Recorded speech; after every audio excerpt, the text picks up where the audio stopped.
Welcome to today's presentation on the business of learning. Today, we'll explore the financial dimensions of training and development in organizations. Training isn't just an operational activity, it's an investment. For training to be effective and sustainable, it must align with both financial and strategic goals, providing a measurable impact on performance. This session will cover essential elements like direct and indirect costs, ROI calculations, budgeting and cost management strategies to ensure training brings real value to the organization. Training and development are vital to enhance employee skills, improving job satisfaction, and supporting overall organizational objectives. However, it's essential to approach training with a financial lens to ensure that resources are used efficiently and that programs contribute meaningfully to business goals.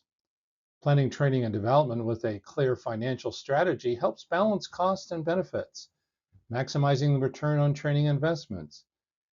By carefully aligning training and development initiatives with strategic and financial priorities, organizations can achieve sustainable growth and enhance their competitive advantage. The direct cost of training encompasses all visible expenses required to develop, deliver, and manage training programs. Training materials are one of the major components. This includes printed materials, multimedia, online content, or job aids. Facilitator fees are another, covering the cost of hiring expert trainers, which might be internal staff or external consultants. Technology such as a learning management system and video conferencing tools are also a significant expense for online or hybrid learning setups. For in-person training, venue rentals, transportation, audiovisual equipment all add additional costs.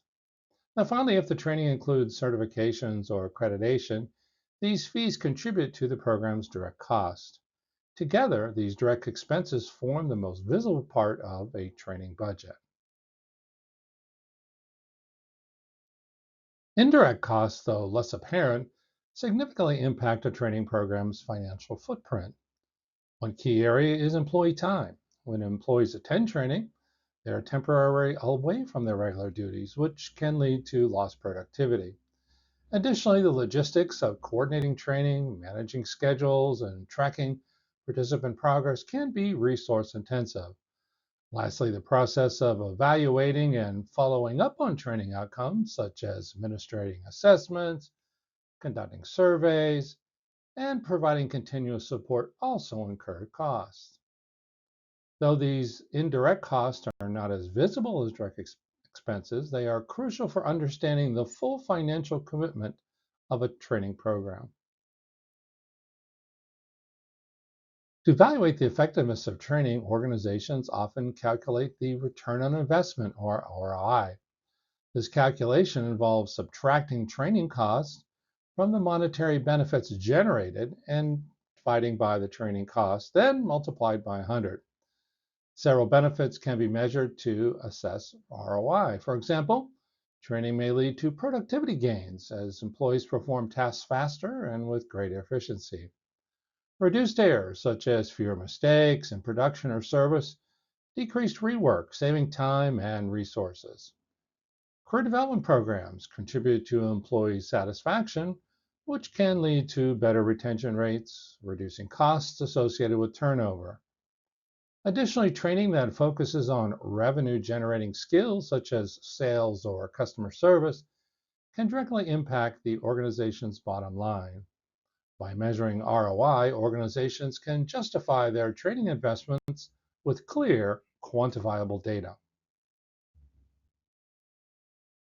Opportunity costs represent when an organization might be giving up by choosing to allocate resources to training rather than other business initiatives. For instance, funds spent on developing a new training program might have been used for product development, marketing campaigns, or customer experience improvements.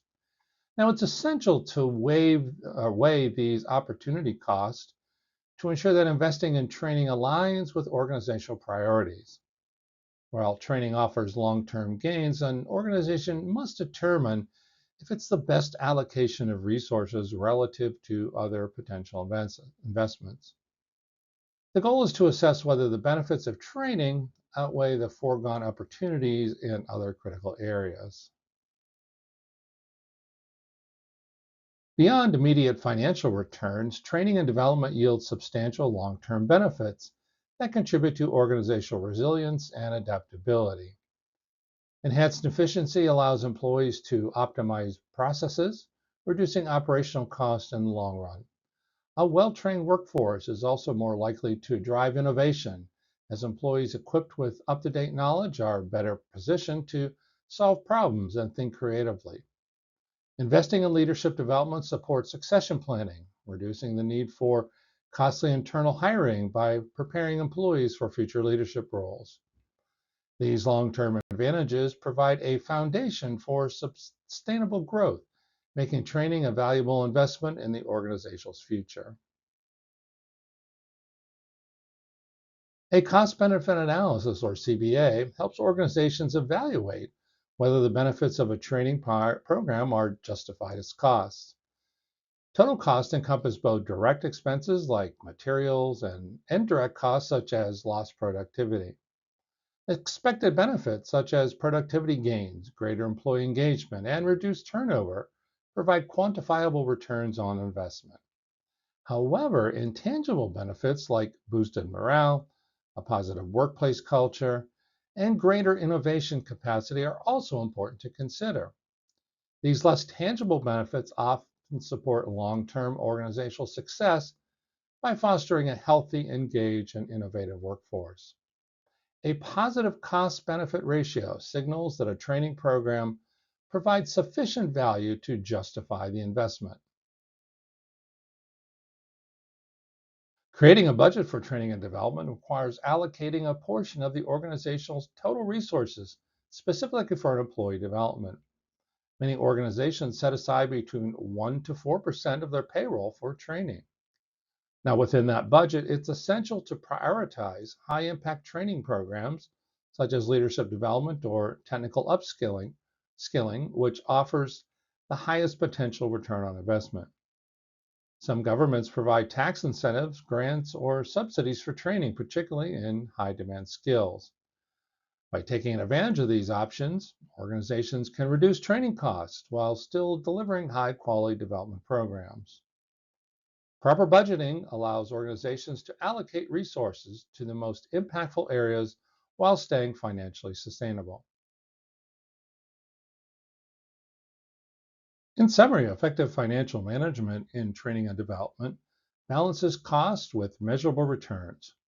By calculating return on investment and conducting cost benefit analysis, organizations can determine the actual value of training and align it with strategic goals. Budgeting for high impact training and exploring cost efficient options like tax incentives allow organizations to make the most of their resources.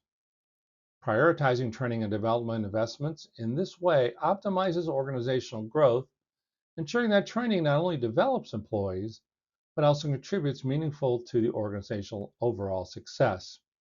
If you're more interested in the business of learning and training programs, UMBC LAPT program has a course 610, LAPT 610, the business of learning, where you'll learn all about this topic.